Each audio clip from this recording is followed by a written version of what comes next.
Afternoon, here is the national news from BGI TV Current. I am Maurire Rabila Lawal. First, the headlines. Tinubu okays establishment of presidential CNG initiative.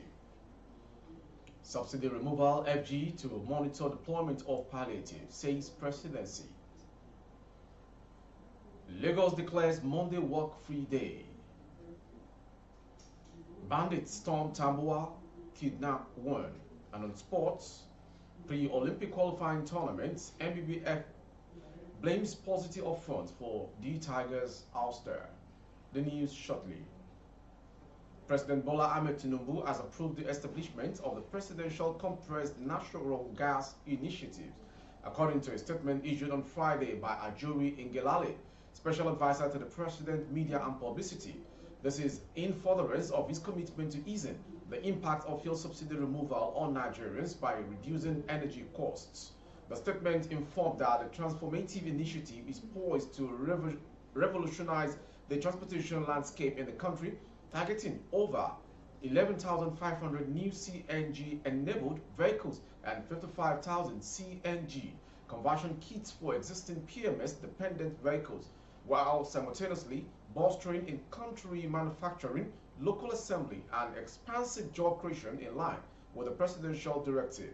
The statement also explained that the initiative, which it said has a comprehensive adoption strategy, will include empowering workshops program and nationwide network of workshops, local assembly, and job creation as key points of emphasis, with an initial focus on mass transit systems and student hubs in order to significantly reduce transit costs for the general populace in the immediate term. It added that, in line with the PCNGI's determination to ensure a seamless integration of CNG utility within the current midstream and downstream energy value chain to support its sustainability, it will facilitate the provision of workshops across all geopolitical zones and states with essential kits and comprehensive training for newly employed staff, thus creating new opportunities for technical skills development and employment for Nigerians. According to the statement, the new nationwide network of workshops to be established through the initiative would ensure widespread access and demand-side utilization of CNG technology and CNG-related expertise, thereby facilitating smoother transition for vehicles owners at the wider benefit of the Nigerian economy. Others are to incentivize investors to invest in CNG processing, distribution, and utilization by providing incentives for enhanced investment and partnership, and to deliver training and technology transfer to support the after-sales service and maintenance sub-industry to create sustainable jobs. It said the launch of the initiative also underscores this administration's commitment to fostering a cleaner environment by reducing carbon emissions and promoting energy security through the utilization of domestic natural gas resources. The presidency says the federal government is on standby to monitor the distribution of palliatives meant to cushion the impact of subsidy removal to Nigerians at the state level. Special Advisor to the President on Media and Publicity, Ajuri Ngelale, made this known during an interview. It is fair to say that there does need to be a check. There needs to be a means of monitoring, which is why federal government regulators are involved, which is why we have put in place of palliative distribution, he said. The federal government approved 5 billion naira for each and the Federal Capital Territory, FCT, to enable them to procure food items for distribution to the poor in their respective states. Governor Babagana Zulum of Borno State disclosed this at the Presidential Villa, Abuja, shortly after the National Economic Council meeting on Thursday. Hours after the development, Tinubu's spokesperson admitted that there are possibilities of bad eggs manifesting in the disbursement process, adding that his principle is going to enforce a bottom-up approach. So, what we are doing now is this. Yes, the state government is being empowered to the extent that they are implementing some of the palliative that we are talking about with respect to the delivery of rice and maize to communities across the states and other supplements that are well known by now.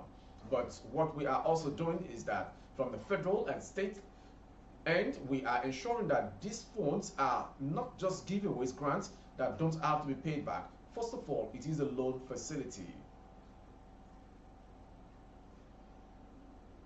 The Lagos State government has declared Monday, August 21, as a work-free day for all public servants in the state in commemoration of the 2023 Isheshe Day celebration, which will be held on Sunday, August 20th. This is contained in a circular dated August 18 and obtained on Saturday. This circular, which was signed by the Lagos State Head of Service, Mr. Akim Muri Okola, noted that the declaration of Monday as a work-free day for public servant by Governor Babajide Sanwo-Olu was with a view to promoting our indigenous culture and tradition while preserving our heritage. In restating its commitment to continue to provide the necessary support to traditional institutions in the state with a view to promoting our indigenous culture and tradition while preserving our heritage, Governor Babajide Sanwo-Olu has graciously declared Monday 21st August 2023 a work-free day for public servants in the state. Work will therefore resume on Tuesday 22nd August at 8 a.m. promptly, the circular partly read. The information reported that the Lagos State Council of Obas and Chiefs in July had urged the Lagos State government to officially recognize and declare August 20th as Isheshe Day holiday in the state. The traditional rulers who spoke at the inauguration of the State Council of Obas and Chiefs for another tenure of 5 years said it had become important for the state government to recognize August 20th as Isheshe Day in the spirit of democracy and freedom of religion. Speaking on behalf of the council, the Elegushi of Ikate Elegushi Kingdom, Oba Said Elegushi, said it is a demand that has been on the table of the governor for so long. Gunmen suspected to be kidnappers stormed Tambuwa town, headquarters of Tambuwa local government area, Sokoto State, and kidnapped Aliyu Maidama, brother to late businessman Al-Haji Diko Kems, after sporadic gunshots. The suspected bandits were said to be on reprisal attack after their colleagues were neutralized by security operatives in Kebe area, 45 kilometers away from Tambuwa. Kebe town, the headquarters of Kebe local government area, is located in one of the remotest of the state, with many of its major towns and villages scattered hundreds of miles away from the local government headquarters where the military personnel were camped. The area, vast land and forested, is used as hideout of all forms of criminal and gangs, terrorizing communities over the years. Despite series of serial bombardment by military jets, the bandits still conduct their nefarious activities in the area, taking undue advantage of the forest. A resident of Tambuwa town, who was at the scene of the attack but refused to disclose his name, said the bandits stormed Tambuwa Motor Park around 9 p.m. in their numbers, shooting sporadically before kidnapping Maidama.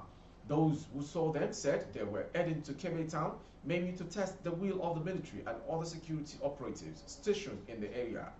Effort to reach the State Police Command Public Relations Officer, Assistant Superintendent of Police, Ahmed Rufai, proved abortive as calls to his line were not received.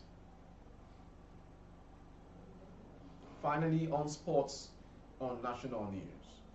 The Nigeria Basketball Federation (NBBF) has blamed lack of funds for the poor showing of the Tigers at the ongoing FIBA pre-Olympic qualifying tournament holding at the Eco Hotels Convention, Lagos State.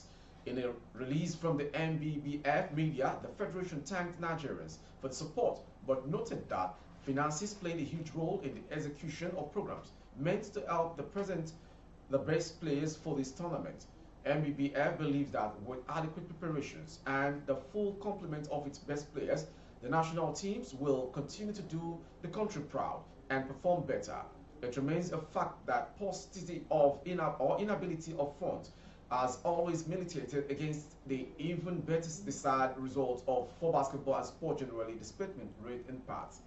Our commitment is further strengthened to ensure we learn all we can from these in order to do better in the future.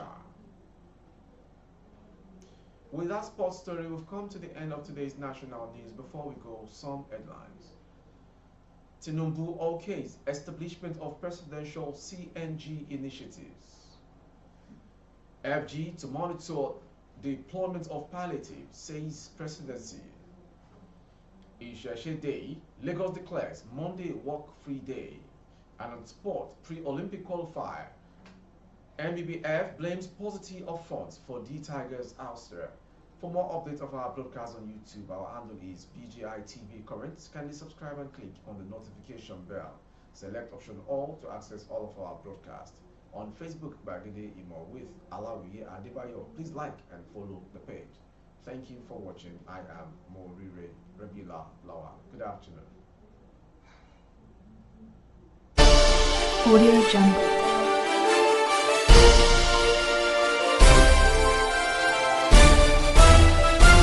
Audio Jungle.